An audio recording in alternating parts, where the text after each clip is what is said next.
Thank you, everybody, for coming to the Aaron Torres Podcast YouTube page. I do have one quick favor before we get to the video that you came here for, and that is very simply this. You see that little red subscribe button below this video? Go ahead, smash that subscribe button. It really does help me. It really does help this channel grow and my audience grow. So go ahead and hit that red subscribe button. And now, here is the video that you came here for. With that said, I do want to switch gears. And I do want to do a little portal talk because, to me, this is really an interesting time of the year. I know I've said it a few times now, but portal season is winding down. May 1st, we're talking about close to 2 weeks ago now at this point, was the day that you had to have your name in the transfer portal to be eligible for next season.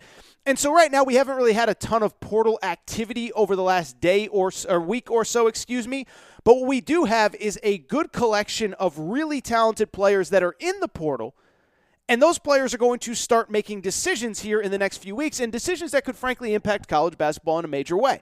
Now, a lot of the players are testing the NBA draft waters. Some of them may never end up back in college basketball. But there are a lot of players that if they come back could have real impact next season, whether it is taking a good team and making them great, making a great team into a national championship contender.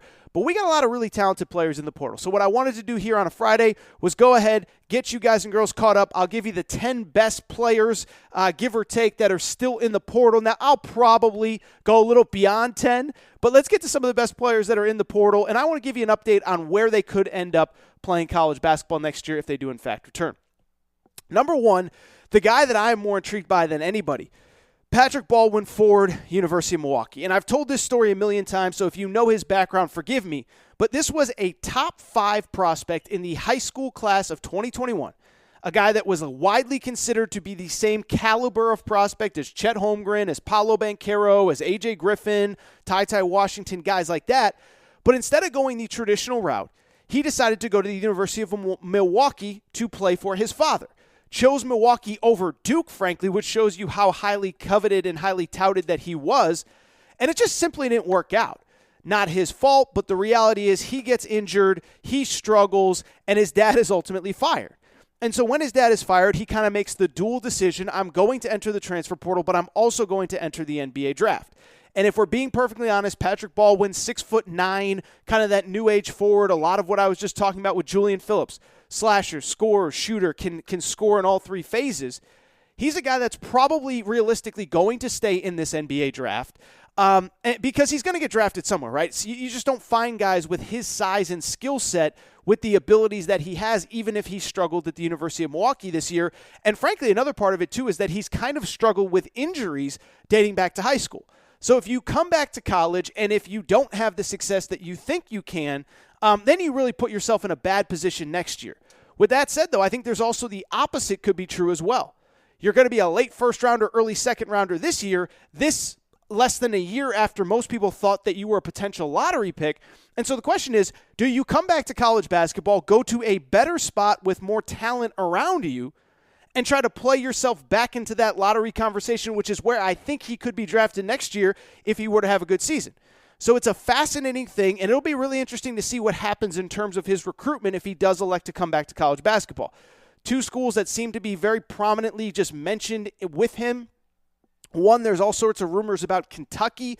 He is kind of that face-up 4 that if you believe in Jacob Toppin, then maybe they have that guy. If you don't believe in Jacob Toppin, he kind of fits that spot perfectly alongside Oscar Tshiebwe. The other one that I think makes a lot of sense is probably North Carolina. We've talked at length. Brady Manick, obviously we know Brady Manick is the only player that North Carolina is losing off last year's national runner-up, guy with the big beard, long hair, all that good stuff. And I think Patrick Baldwin would have perfectly fit in there at North Carolina. Don't know if it's going to happen, but I do think it's worth monitoring. Patrick Baldwin, to me, the best player in the portal. I don't think we're going to get clarification on if he's even returning to college basketball for another couple weeks. Number 2 on this list, a player that is returning to college basketball, Tyrese Hunter, the guard that, I say it all the time. Helen Troy, the face that launched 1,000 ships. Tyrese Hunter was the guy that launched 1,000 Twitter hot takes when he entered the transfer portal, and it was because he was the best player on a power conference team that went to the Sweet 16, and a lot of people were like, what are we even doing here? I mean, you're playing in the Big 12, you go to the Sweet 16, and you still decide to enter the portal. But he does. That buzz has died down, and now I believe he's the best lead guard available in the portal right now. Not a big guard. He is one of the few players on this list that is definitely coming back to college basketball. But when you talk about a guy that averaged 12 points and 5 assists per game in the Big 12 last year, with all of the talented teams in that league, Kansas, Texas Tech, Texas was great defensively, Baylor was a number 1 seed, it shows you how good this kid is and how good he can be. Not really a ton of new news with his recruitment, at least as far as I know, down to 6 schools at the last update that he gave: Gonzaga, Kansas, Tennessee, Louisville, Texas, and Purdue. I think we can probably pretty comfortably eliminate Purdue from the mix here. I just get the sense that NIL-wise, they're maybe not ready to compete with some of the big boys. Tennessee, I think they're all kind of set in the backcourt. We just mentioned Julian Phillips, who's more of a wing, but they also have a kid, Tyreek Key, that committed a few weeks ago. My guess is that it probably comes down to Gonzaga and Kansas. Will be really interesting to see. It feels as though his recruitment should be coming to an end here soon. Speaking of kids that are basically down to Gonzaga and Kansas, Kevin McCullough, Texas Tech, is a really, really interesting prospect. So this was a kid, 6'6". He's been at Texas for 4 years now, dating back. He was actually on the roster of the Final Four team in 2019, but redshirted that year. He struggled with injuries. Really good player if you could get past the injuries. And the stats don't blow you away. He averaged about 10 points, 5 assists per game this year. But, I mean, he's just one of those guys. He's got the size, skill, measurables that you simply can't teach. 6'6", great defender, lead playmaker, lead ball handler. I saw this stuff throughout the year. Texas Tech doesn't have a point guard. Yeah, they did. He just wasn't a traditional point guard in Kevin McCullough, who did stand 6'6". In terms of his recruitment, like I said, he is down to Gonzaga and Kansas, testing those NBA draft waters. He's one. I don't know that he's quite at that Patrick Baldwin level in terms of a guy that is a for sure, first round pick. I don't even know if he would necessarily be drafted. He's a really good college basketball player. He has announced that if he comes back to college, it will be Kansas or Gonzaga. I'll be honest, either one would be fascinating, because if he goes to Kansas, then he's still in the Big 12. He's got to go play at Texas Tech, and we know how those Texas Tech fans handled the return of Chris Beard last year. I don't think it would be quite as bad, but it would be interesting. And then I think just seeing him at Gonzaga with the tempo and the pace that they play at, it'd be really fascinating. Kevin McCullough, number 3. Number 4, yet another player who is testing the NBA draft waters, Josh Minot from Memphis. I have him a little bit higher than most. He is a projection guy. He's a guy that's more about the measurables. He's more a guy that, to me, the stats weren't great, but he was at Memphis, which, we know they all 13 guys on that team. Penny Hardaway was playing him at various points this year. And so Penny Hardaway went deep into his bench. The rotations really never figured themselves out. And then Josh Minot, because of the fact that he was, one of the lower rated recruits on the team, all of a sudden he's taking a backseat to Emoni Bates. He's this, he's that, he's whatever. But he was kind of one of the more consistent players for Memphis last year, even if the stats don't jump out at you. The thing that stands out about him, again, 6'8", 6'9", can play on the perimeter, can play down low, and he's another one. Even though the stats don't blow you away, the NBA people really like him. And so I think there's a very strong possibility that he does not ultimately end up coming back to college basketball. The buzz is he's from Florida, so maybe a potential Florida State fit there. If he comes back to college basketball, he's going to be really good next year. But he's also the kind of player that I could see the scenario where an NBA team says, hey, we'll draft you in the second round, but we'll pay you first-round money. We'll draft you in the late first round, whatever. Because, again, he's a guy that you can get potentially as an NBA team, late first, early second, and, you develop him for a year instead of waiting till next year where he might be a top 10 type pick. So he's going to be an interesting one to follow. Not a ton on his recruitment. I think Florida State was one that has made sense from the beginning. Number 5, just another guy that again, fits in that mold of really good college player testing the NBA draft waters and would have a fascinating recruitment if he returned. That's Matthew Meyer from Baylor. 6'10". If you remember, big white kid, shoots threes, was part of that national championship team. And I'll say this for Matthew Mayer. I always call him Mayer. It's Matthew Meyer, or maybe it's Meyer and Mayer, whatever. It's spelled M-A-Y-E-R. So you get the point. Anyway, really talented player. And I thought it was interesting this year. He averaged a career high, just under 10 points per game, but he also shot the ball worse than he had in the past. And so it's clear to me, he's a player that's really good with other, really good players around him. 2 years ago, you win a national championship with Jared Butler, with Davion Mitchell. And with Matthew Mayer, I get the sense that, he would really thrive with other talented players around him. Now, Baylor had really good players last year, but if you remember, people were in the lineup, out of the lineup, injured, this, that, the other thing. And so I think it's going to be curious to see what he decides to do. He is testing those NBA draft waters. In some ways, I think it probably just makes sense for him to stay in the NBA draft because he's proven he can play at a high level with other really good players. Now it's just time to go get paid as a professional. I could also see him coming back, finding the perfect spot for him and trying to thrive and ball out. That perfect spot, it seems as though he is the guy that North Carolina fans want to fill that 4 spot, in terms of Brady Manek being gone. I don't know that definitively that Matthew Mayer even wants to come back to college, but if he did, that is the spot that makes the most sense. So Matthew Mayer at number 5, really interesting player, really could see the scenario where he ends up at North Carolina if he decides to come back. Really quickly, back end of the top 10, Pete Nance, interesting player, brother of Larry Nance, son of Larry Nance. No, the brother and father are separate people, obviously. Larry Nance Jr. plays in the NBA. Larry Nance was a former NBA player, his father. And this kid's like a taller player, but really, really athletic. Played at Northwestern these past few years. 15 points, 6.5 rebounds per game, late bloomer, just a really, really, really talented player. And again, kind of that big 4 that can stretch the floor, but also good around the rim and all that good stuff. He's another one. It looks like North Carolina's in the mix there. It looks like Illinois is obviously going to be a factor with him as well. He played in the Big Ten, so that would be interesting going right down the road in the state of Illinois. Illinois has obviously had some good success in the portal this summer with Terrence Shannon, a Chicago native who returned from Texas Tech. But to me, this is a really good player, really underrated player. I don't think a lot of people know about because of the fact that he played at Northwestern. Number 7, Grant Sherfield, guard from Nevada. And all I can say is some people think I'm too harsh on Steve Alford, but this is the perfect example of what happens when Steve Alford's your head coach. You have a great player in Grant Sherfield. 19 points per game this year. 4 rebounds, 6.5 assists. I think he was one of the most underrated players in all of college basketball. He balls out. The team around him is a mess. There's transfers. There's infighting. There's this, there's that. And he decides to enter the portal.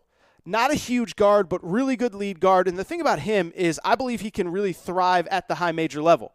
He originally committed to UCLA under Steve Alford.